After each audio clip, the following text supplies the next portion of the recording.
Hello everyone, this week's manner of death is homicide and undetermined. Stella Mclean. You might be wondering why I have two variations of her name up there. It's because I've seen both and I didn't want to put one and have it be wrong, so that's why. Stella Mclean was born on May 31st, 1932 and was living in Gering, Nebraska in the year 1978. On February 7th, 1978, Stella, who was 45 at the time, disappeared from a restaurant in Scottsbluff, Nebraska. She was reported as a missing person. On April 15th, 1978, a female body was found near Interstate 25 in Platte County, Wyoming. The body was decapitated and the cause of death was strangulation. Unfortunately, there was no identification found with the remains, and the victim became a Jane Doe. It wasn't until 1983, 5 years later, that it was determined to be Stella Mclean. During the investigation to find out who her killer was, Henry Lee Lucas, a serial killer who admitted to killing hundreds of people, although only confirmed to have killed a handful of those, admitted to killing Stella in 1984. He did recant this confession later, and the investigation continued to find her killer. To this day, Stella's case remains unsolved. If you have any information about her case, please contact the Platte County Sheriff's Office at 307-322-2331. Charles Norton. Charles Norton was born on October 8th, 1918, and was a World War II and Korean War veteran. He was 60 years old. On the morning of January 25th, 1979, his body was found at the Peerless Bar in Newcastle, Wyoming. He had been beaten with a pool cue, which led to his death. Unfortunately, there isn't much more known about this case, or Charles, which I find incredibly sad. It's been over 40 years since his death, and no arrests have been made in his case. If you have any information, please contact the Wyoming Division of Criminal Investigations at 307-777-7181. Robert Miller. Robert Miller was a 26-year-old young man who was in Rock Springs, Wyoming in the early morning hours on August 5th, 1979. He was outside the A&D Saloon on North Front Street when he got into a verbal fight. During the fight, his opponent shot Robert. Witnesses said it seemed Robert and his opponent were calm right before the fight and the shooting that took place, meaning they could have been familiar to each other. Robert died from his wounds, making his case a homicide. To this day, no one has been arrested for the crime, and it remains unsolved. If you have any information, please contact the Rock Springs Police Department at 307-352-1575. Lee Romero. Lee Romero was a 65-year-old man who in the early morning hours of June 4th, 1980, was near Bunning Park in Rock Springs, Wyoming. It was there that he was killed in a drive-by shooting. A witness said that a car similar to a Chevrolet Monte Carlo pulled up beside them before firing some rounds and leaving. The car was driven by a blonde woman, and there was two men shooting, both described as Hispanic. All of them were unknown individuals to the witness. No arrests have been made in Romero's case, and if you have any information, please contact the Rock Springs Police Department at 307-352-1575. Margaret Van Buren. Margaret Van Buren was a 22-year-old young woman working at the local mini market in Gillette, Wyoming. On January 31st, 1981, she was working her shift at the mini mart when she vanished.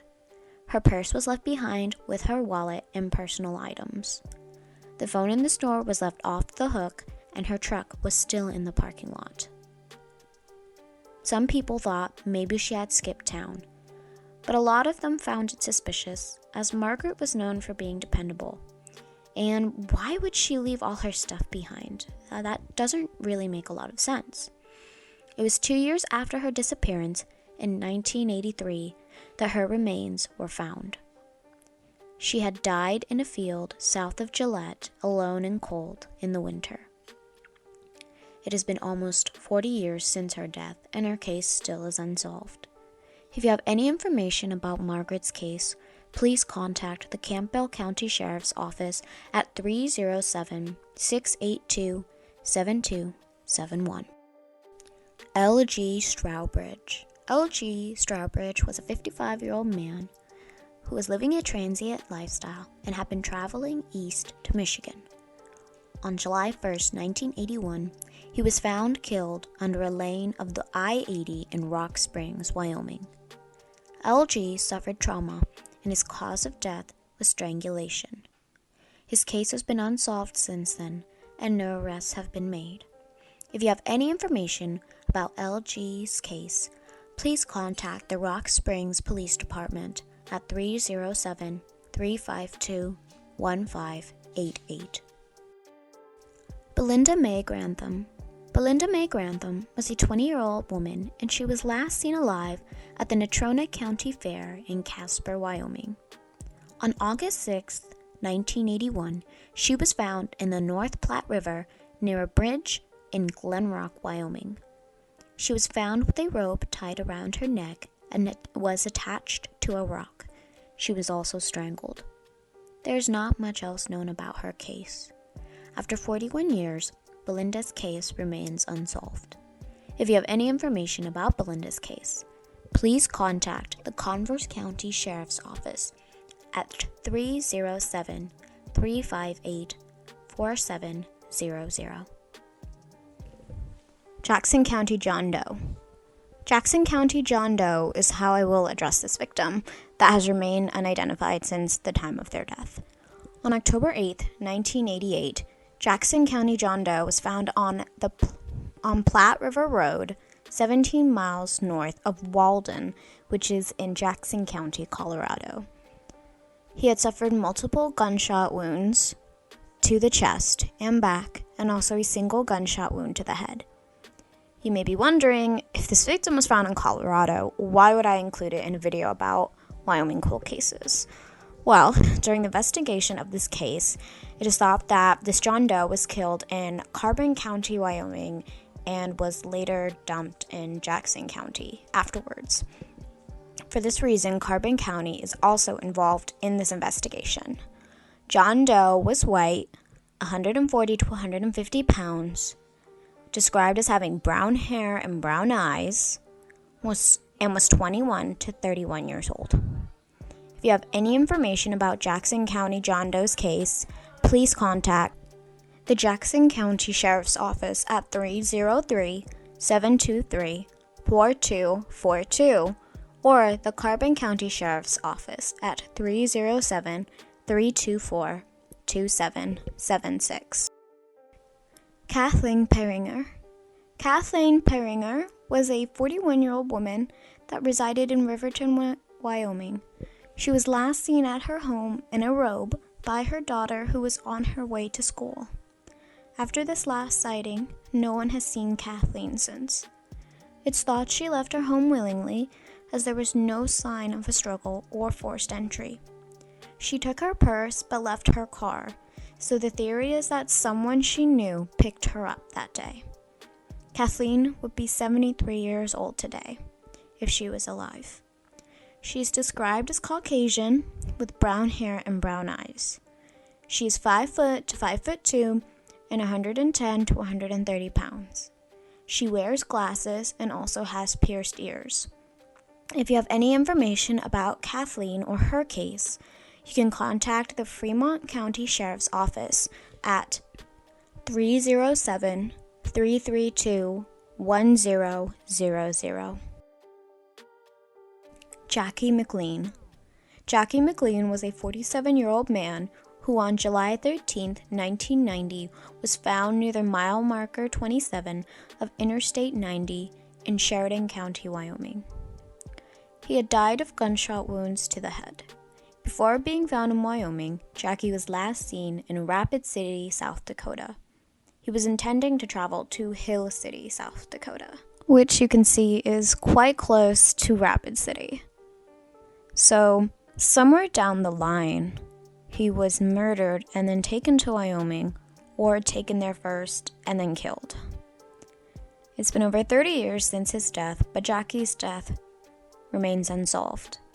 If you have any information about his case, please contact the Sheridan County Sheriff's Office at 307-672-3455. Amy Bechtel. Amy Bechtel was born on August 4th, 1972. She was described as shy, quiet, and goal-oriented. She graduated from the University of Wyoming in 1995 and married Steve Bechtel in 1996. On July 24, 1997, she left her apartment in Lander, Wyoming, which she shared with her husband. They had been married for approximately 1 year. She departed around 9:30 in the morning to go run errands because they had just bought a house, and that obviously warrants a lot of small details that need to be done afterwards. She was spotted at 2:30 p.m. at a photo store where witnesses state that she seemed to be in a hurry. Investigators believe that after this, she went to the Shoshone National Forest to check on a course that was being set up for an upcoming run being put on by her gym.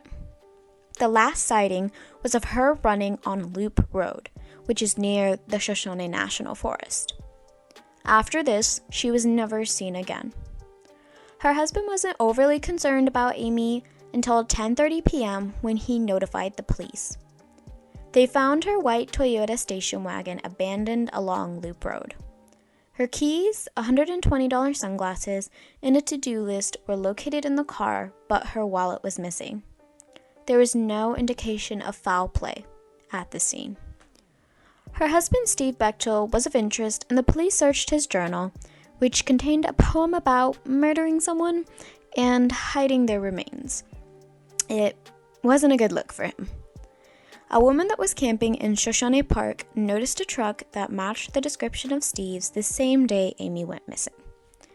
This was during the evening of that day, and she also described a blonde-haired woman as the passenger. It is not confirmed as a sighting of Amy or whether it is even linked to the case. There were conflicting accounts about the couple's marriage, with some saying it was perfect and others saying Steve seemed controlling of Amy. Steve maintained his innocence throughout the investigation, and it is noted that he was socializing with friends that day, as well as moving things into the new house. So it wasn't like he was just, with nobody the entire day and had a bunch of spare time. A few years after Amy's disappearance, Steve did remarry and continued to live in the house they had bought together. Another suspect in the case was Dale Wayne Eaton, who murdered Lisa Marie Kimmel and was convicted for that crime. Eaton is suspected to have been the Great Basin Killer, which is a serial killer that was responsible for killing 9 women in Wyoming, Colorado, Nevada, and Utah in the 80s to early 90s. However, Dale is not confirmed to be a serial killer, and he never talked about Amy and wasn't charged for anything else besides the murder of Lisa Kimmel. Amy's family continues to search for her. Foul play is highly suspected in her case. Amy Bechtel is described as a white female with blonde hair and blue eyes. She weighed around 110 pounds and was 5'5".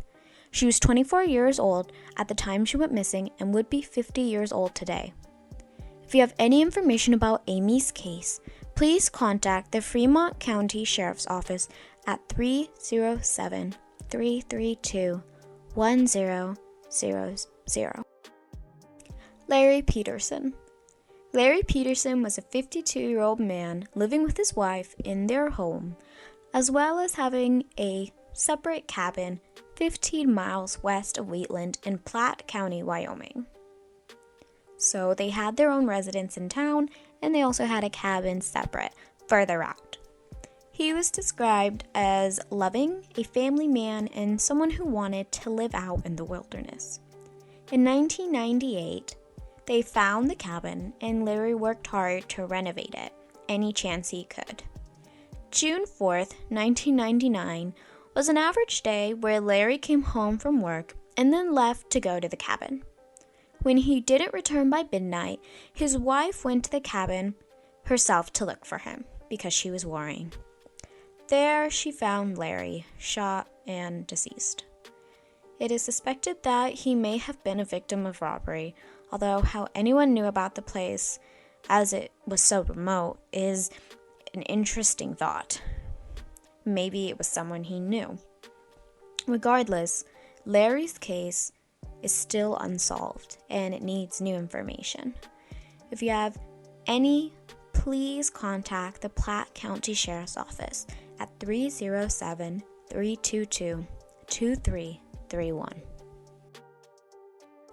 James Kamai. James Kamai, also known as Jamie, was a 25-year-old man and a father. On June 21, 2001, he was driving with several children accompanying him. It was on this day James was shot and killed by an unknown male on West College Drive in Cheyenne.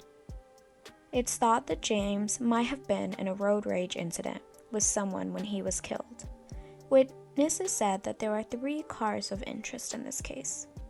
A small black pickup with a white camper shell with gray primer spots on the doors, a small red pickup with a white camper shell, and a normal-sized black pickup with gray primer spots on the doors. As you can see, there are some discrepancies in witness accounts, but there are similarities among the 3 car descriptions, such as the white camper shell and the color of the truck being black, as well as the primer spots.